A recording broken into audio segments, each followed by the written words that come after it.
welcome to my series called Game Reviews, where I talk about games that I've played during a particular year. This one is going to be kind of a holdover from 2020 because of the fact that it took me a while to actually get through some of my other videos. But this one is one that kind of caught me on a whim when, like years ago when I was playing it, that I decided to replay just for funsies. And that is South Park Stick of Truth. Now, before I'd ever played this game, like years ago, I was not a South Park fan. I was actually very much a disliker of South Park. I didn't entirely understand why people thought it was funny. I thought it was just overly crude and just But I had a particularly bad day at work when I was working retail, and I ended up picking this up just for some kind of stress relief, and it helped me out. And I ended up becoming a fan of South Park. There are certain parts of it that I still don't like, but that's neither here nor there. And Stick of Truth really helped that. Basically, you take on the persona of a brand new fourth grader. You're basically male at this point, and you take on the identity of the new kid, or you get called douchebag by Cartman and basically everyone else. But you could pick your name, but it's never used, which is kind of weird. But they're playing a game in their fantasy world where you take on one of the classes for this game. And the ones that they have are fighter, mage, thief, or Jew, which I'm like, really? Is that really a class you want to go with? But then again, this is coming from Cartman, who famously dressed up as Hitler. So it's like, oh, okay, I guess. I will say the Jew class is probably the most powerful one out of all of them. And I will say that was really good to see, because it's like, okay, if you're going to be taking the piss out of something, at least give it some boost.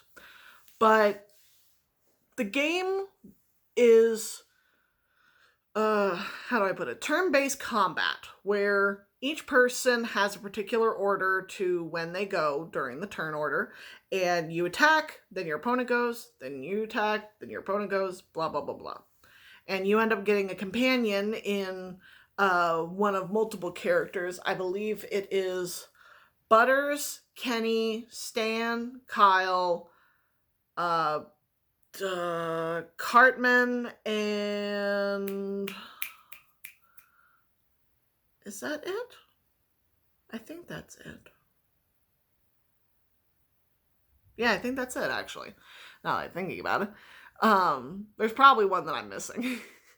But basically you get those as companions, and they help you with various things to do throughout the game. But basically what you're doing is you are fighting over the titled Stick of Truth. Supposedly, this stick is something that can alter the universe and everything. And it's been stolen by Kyle's drow elves. But not. It's a little convoluted. But at the same time, you have these government agents who ended up basically, okay, how do I put this? An alien ship kidnaps you, falls to Earth, and then government agencies end up getting a hold of this alien technology and causing Nazi zombies to start overtaking South Park. It's weird. It's a South Park game. If you are any fan of the show, you know that things just go weird. Things go pear-shaped very quickly. But it's very much stupid fun. So, it's not my favorite South Park game. That kind of holds to the next game in the group. But I will say that it is silly fun if you are into like RPGs and that kind of thing.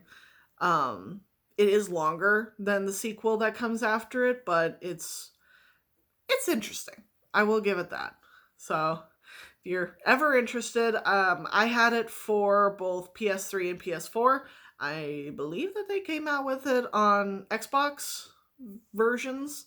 I don't know if they ported it over to the Xbox One. But you can more than likely find it at your local game store. So thank you all for watching, and I hope you all have enjoyed this, and I will see you all in the next video. Bye-bye.